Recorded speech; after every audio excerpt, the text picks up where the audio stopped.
예, 반갑습니다. 오늘 네 번째죠, 그죠? 내용이 방대하다 보니까 우리가 이제 조금 여유 있는 그런 강의가 되지 못하고 있습니다. 여러분들 양해를 해 주실 거라고 생각을 합니다. 자, 요 앞에 3강에 오늘 네 번째인데요. 3강의 그 끝부분을 잠깐 좀 말씀을 드리겠습니다. 그 우리가 어디를 했냐면 신라가 통일하기 바로 전에 왕인 무열왕을 했었고요. 그 다음에 신라를 통일한 문무왕, 그 다음에 우리가 신문왕을 했죠. 이 신문왕의 업적이 제일 중요합니다. 그래서 여러분들 그 신문왕의 업적에 대해서는 이제 꼼꼼히 여러분 알아두시고요.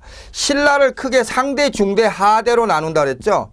그래서 상대는 주로 삼국시대고 중대는 무열왕 때부터인데 사실상 통일 신라 시대라고 보시면 돼요. 그리고 신라 하대는 신라가 망가져가는 시기죠. 그래서 신라 하대 때는 굉장히 혼란스럽습니다. 그 혼란스러운 시기에 농민 반란이 굉장히 극심하게 일어나요.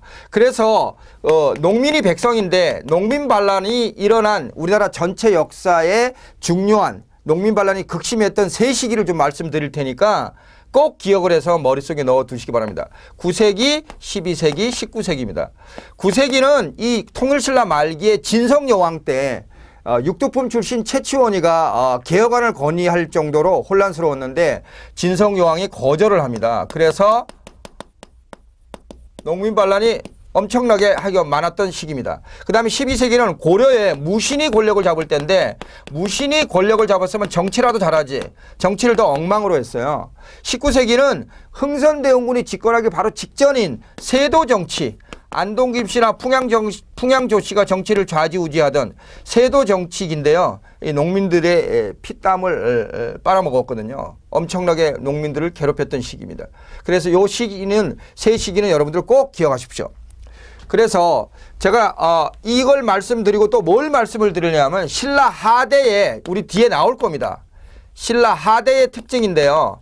우선 지방에서 왕이 되겠다고 설치는 애들이 등장해요. 호족입니다. 호족 중에 한 명이 왕건이 나중에 고려를 건국하죠. 호족. 그리고 통일신라의 불만 세력인 육두품. 그렇죠. 그리고 불교의 종파 중에 하나인 참선을 중요시하는 선종.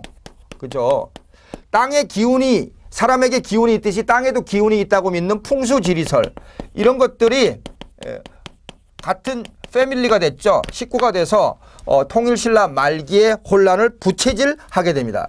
그래서 이 신라 하대의 특징은 굉장히 중요하니까 여러분들 꼭 기억하시기 바랍니다. 자, 합시다. 그 다음에 우리 본문으로 다시 옵시다. 본문으로. 자, 발해가 건국이 되는데요. 고구려 출신 대조영 장군이 이 발해를 건국을 해요. 길림성에 세우고요. 자, 중요한 거는 원래 발해 그 국호 이름이 발해가 아니었고 처음에 뭐였어요? 거기 어떻게 돼 있어? 35쪽에 진나라라고 돼 있죠. 그죠? 그래서 진나라라고 돼 있습니다. 근데 발해라는 국가의 특징은 뭐냐 하면요. 발해라는 국가의 특징은 백성들의 대부분은 말갈족이라고 하는 중국의 소수민족이에요. 말갈족은 나중에 여진족이 되고 여진족이 나중에 그 또 만주족, 여진족의 자손인 후손인 만주족이 이제 청나라를 세우죠. 그죠? 그래서 말갈족은 중국의 소수민족이고요. 이게 대다수가 말갈족이죠. 근데 소수는 고구려인이에요. 당연히 지배층이죠. 지배층입니다. 이걸 피지배층이라고 할 수 있죠. 그죠? 그래서 이런 두 민족의 구성원이 사실 굉장히 그 발해 멸망 원인이 되기도 하는 것 중에 하나입니다. 사실은. 그래서 어찌됐든 이 발해가 있었던 이 시기를 남쪽의 통일신라, 북쪽의 발해 이렇게 있었던 이 시기를 통일신라 시대라고 부르면 안 되고 남북국 시대로 불러야 된다라고 하는 역사학자가 있어요. 그래서 그건 조선 후기 실학자 유득공 할아버지가 발해고라는 책에서 발해는 북쪽에 있으니까 북국, 통일신라는 남쪽에 있으니까 남국 이렇게 해서 남북국 시대라고 불러야 된다라고 얘기를 했어요. 발해고는 생각을 한다는 거거든요. 그래서 왜 그러냐면 이 시기를 통일신라 시대라고 부르게 되면 발해가 우리 역사가 아니라는 걸 인정하는 게 되고 이 만주 지방 이쪽에 발해 이전에 부여라든지 고구려가 있었던 그 역사를 우리가 스스로 우리 역사가 아니라는 걸 인정하는 결과가 된다는 거죠. 지금 남북한 대립이 되고 있는 이 남북한 이 분단 시대가 저는 제2의 남북국 시대가 아닐까 이런 생각을 해봅니다. 자, 그래서 일단은 발해는요 여러 왕이 또 발해도 여러 왕이 있지만 그 왕 3명만 좀 알면 되겠습니다. 36쪽을 볼까요? 그래서 거기 이제 무왕이 있고 그 다음에 문왕이 있고요. 그 다음에 선왕이 있어요. 이 무왕은요, 이 무의 무자, 싸움박질 더럽게 좋아했어요. 그래서 여기 이제 제가 잠깐 좀 그림을 그리겠습니다만은 여기가 요동반도, 산둥반도라 그랬죠. 산둥반도의 등주 또는 그걸 이제 중국말로 읽으면 덩저우죠. 덩저우를 공격을 시켜요. 무왕이 장문휴라는 장군을 보냈어요. 이게 심심찮게 나옵니다. 그래서 그 정도로 중국과 싸움을 했었고 또 그 중국과 대립하기 위해서 중국과 사이가 안 좋은 돌거리나 또 통일신라하고 싸우게 되면 뒤에서 도와주기를 원한다는 그런 기본적인 생각이 깔려 있어서 돌궐과 오해 일본과 그죠? 일본이라고 해야 되겠네 그죠? 일본과 외교 관계를 맺게 됩니다. 이게 굉장히 중요한 내용입니다. 저는 이게 언젠가는 한번 나올 거라고 저는 생각을 합니다. 그 다음에 문왕은요, 그럴 문자죠. 그죠? 이게 글 읽는 걸 좋아하는 사람이에요. 그래서 당나라와 당과 친선 관계로 바뀌어요. 친선 관계로. 당과 친선 관계로 바뀝니다. 자, 그래서 거기 보면은 친선 관계로 바뀌고, 그 신라도라고 하는 그 길을 만듭니다. 자, 여기 보세요. 이 동해안을 따라서 여기 발해가 이렇게 통일신라는 대동강에서 원산만 이남이죠. 이렇게 동해안을 따라서 도로를 개설했는데 사실 발해가 봤을 때 통일신라는 미워요. 발해는 고구려 후계자고 고구려를 멸망시킨 통일신라가 미웠지만 교류는 한 거죠. 우리도 그렇잖아요. 어떤 사람이 참 싫은데 어쩔 수 없이 만나는 이런 게 있잖아요. 그렇죠. 그런 것처럼 그 문왕 때는 싸움을 하지 않고 당나라하고 친하게 지내면서 통일신라하고도 교류를 했음을 보여주는 게 신라도라고 하는 도로도자죠. 그죠? 길이 있었다는 거 꼭 알아두세요. 그 다음에 선왕은 이 선자는요, 베풀 선자예요. 여러분, 베푼다는 건 뭐죠? 좀 넉넉할 때 베푸는 거죠. 그래서 전성기 때요, 넉넉할 정도로 전성기죠. 엄청나게 땅을 넓혔던 시기입니다. 그래서 선왕은 그 옆에 밑에 뭐라고 돼 있죠? 중국으로부터 어떤 별명을 들었어요? 선왕 때 발해는 해동성국이라고 그랬죠. 동쪽 바다에서 중국의 동쪽 바다에서 발전하는 나라 이런 별명을 들을 정도였습니다. 그래서 이 세 왕은 좀 알아두시고요. 이 세 왕 모두 연호를 사용했어요. 왕의 달력인. 연호라는 건 굉장히 왕의 힘이 강해졌음을 보여주는 증거라 그랬죠. 그래서 무왕, 문왕, 선왕 다 각자 그 연호를 사용했다. 이것도 좀 알아두시면 되겠습니다. 자, 또 더 중요한 게 또 하나 있습니다. 발해는 누구한테 멸망당했죠? 그렇습니다. 거란한테 멸망을 당했습니다. 그래서 거란한테 멸망을 당해서 그래서 발해는 그 발해 뒤에 이제 그 남쪽에서 고려가 세워졌을 때 거란족을 고려가 되게 미워해요. 왜 그러냐면 고려는 고구려 후계자고 고구려 후계자인 발해를 멸망시킨 거란이 미웠던 거죠. 특히 고려를 세운 왕건이요. 그래서 거란이 친해보자고 하는 제스처를 많이 취했죠. 그래서 일어났던 게 이제 만부교 사건인데 그것은 나중에 또 말씀드리도록 하겠습니다. 어찌됐든 발해는 거란족 멸망에 의해서 망해요. 조금 전에 말씀드린 대로 발해가 중국 역사냐 한국 역사에 관해서 논란이 있습니다.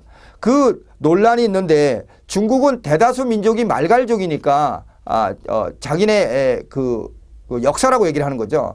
그러나 우리는 어떤 인구수를 가지고 역사가 어느 나라 역사에 속하느냐 그렇게 얘기하기는 어렵다. 우리는 주로 이제 문화를 가지고 얘기하는 거죠. 문화가 뭐죠? 생활 방식이거든요. 생활 방식이 고구려의 생활 방식이 많다라는 거죠. 발해 그 문화를 살펴보면.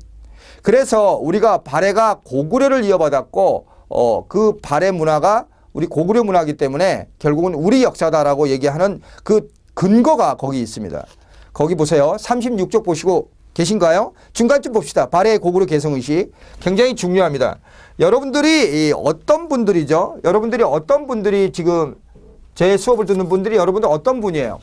관광통역 안내사죠. 한국의 역사를 해설하시는 분들이에요. 그래서 물론 이제 중국 통역 안내사도 계시고 일본, 베트남, 영국, 미국 이렇게 여러 이제 통역 안내사가 있지만 어찌됐든 우리 역사를 설명하기 때문에 발해의 고구려 계승의식에 관해서는 여러분 정확히 알아두셔야 됩니다. 면접 때도 물어볼 가능성이 굉장히 큽니다. 그죠? 자, 우선 그 발해 왕이 일본의 왕한테 보낸 편지에 그걸 유식하게 말하면 외교문서라고 하는데 외교문서의 말미에 편지 끝에 발해 왕이라고 쓰지 않고 고려국왕이라는 말을 썼어요. 여러분 고려가요. 통일신라 다음에 나오는 고려 그 이전에 고구려가요. 5세기경쯤에 고려로 이름을 바꿨어요. 그런데 통일신라 다음에 또 고려시대가 이 고려하고 이름이 같으니까 헷갈리잖아요. 그래서 우리 역사책에는 이 고구려가 고려로 이름을 바꾼 이 사실을 다시 원위치시켜서 고구려로 다 통일을 했어요. 그래서 우리나라의 그 삼국시대 고구려는 고려라는 말을 쓰지 않지만 사실은 고려로 이름을 바꿨죠. 중국 역사책에는 고려라고 고구려를 표시한 게 많거든요. 그래서 이 발해 왕이 일본에 보낸 편지에 뭐라고 썼다? 고려국왕이라는 말을 썼어요. 그 정도로 발해라는 말을 안 썼다는 거죠. 그만큼 발해가 고구려의 후계자 아니냐, 분신이다 이렇게 얘기하는 거죠. 그 다음에 문화가 비슷하다는 거죠. 아까 말씀드린 대로 문화가 뭐라 그랬죠? 그렇죠. 생활 방식입니다. 생활 양식. 생활 방식이 고구려인들의 생활 방식하고 비슷하다는 거죠.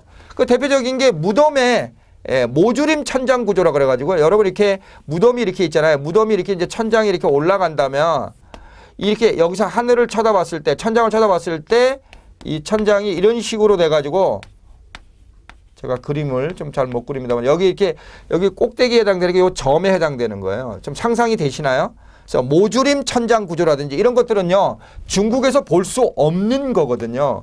그래서 이 모주림 천장 구조를 많이 얘기합니다. 그리고 이 그 굴식 돌방 무덤이라든지 그리고 온돌장치, 특히 온돌장치는요 중국에서 만들어진 게 아니거든요. 그래서 온돌장치, 특히 모주림 천장 구조 이런 것들이 이 발해 문화 중에 이 고구려 문화의 영향을 받은 거죠. 그래서 발해가 고구려를 이어받았다. 우리는 이렇게 얘기합니다. 꼭 알아두세요. 외교문서 일본에 보낸 거. 두 번째 문화가 유사한데 특히 모주림 천장 구조, 온돌 그리고 굴식 돌방 무덤.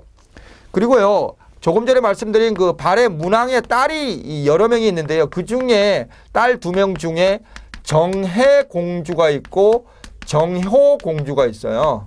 그래서 이 공주는 굴식 돌방 무덤이에요. 그래서 이 고구려적인 양식을 많이 따르고 있어요. 근데 이 정효 공주면은 벽돌 무덤이어 가지고요. 이 벽돌 무덤이어서 이거는 중국의 무덤 양식이에요. 그래서 문왕의 딸들 중에 정해공주, 정효공주 이렇게 얘기가 나왔을 때 우리한테 유리한 쪽은 정해공주다. 이 정도로만 좀 알아두십시오. 물론 무덤의 그 양식의 어느 일부분은 또 중국 양식이고 우리나라 양식이고 이게 차이가 좀 있어요. 정해공주 묘 안에도 정효공주 묘 안에도. 그렇지만 대체적으로 봤을 때 정효공주면은 고구려적인 양식을 따른 거고 정효는 중국의 양식을 많이 따른 거다. 그래서 중국이 자기네게 유리한 얘기를 할 때는 정효공주 묘를 우리는 발해가 우리 고구려 역사다라고 얘기할 때는 정효공주 묘를 얘기를 합니다. 되겠죠? 자, 그다음 봅시다. 그 밑에 조선 후기 실학자들이 그 발해에 대해서 많이 연구를 했어요. 이것도 굉장히 중요합니다. 저 같으면 당연히 문제를 내겠습니다. 조선 후기 실학자인데요. 이종이라는 사람이 쓴 책이 동사예요. 정약용은요, 여러분 관광자원해설하고 관련돼서 너무나도 할 얘기가 많은 사람이에요. 우리나라의 역사에 있어서도 굉장히 중요한 인물이고요. 윤리나 철학에 있어서도 굉장히 유명한 사람입니다. 수원 화성과 관련해서 또 드릴 말씀이 많은데 그때 말씀드리기로 하고 정약용이 쓴 책 중에 아방강요과가 발해 그쪽에 북쪽에 고구려 쪽에 그 발해 연구를 한 대표적인 책입니다. 그 다음에 한치윤의 해동역사. 그 김정호라는 사람은 우리나라 이제 대동여지도를 만들어서 유명한 사람인데요. 그 대동지지라는 책을 통해서 남북국 형세를 또 이 사람이 얘기를 했어요. 자, 됐습니다. 그래서 조선 후기 실학자들의 발해 연구책은 꼭 기억하십시오. 그 다음에 이제 발해는요, 자, 지금 이제 그래서 제목이 우리 책에도 이제 남북국 시대잖아요. 그래서 이 남북국 시대의 발해는 중앙이 있고요. 지방이 있어요. 여기 보세요. 중앙은 오경, 아닙니다. 그렇죠. 삼성 육부입니다. 제 별명이 뭐죠? 미남입니다. 미친 남자. 오경, 뭐에 미쳤죠? 공부예요. 오경 15부 62주입니다. 그래서 중앙은 삼성 육부인데요. 이걸 머릿속에 꼭 집어넣으세요.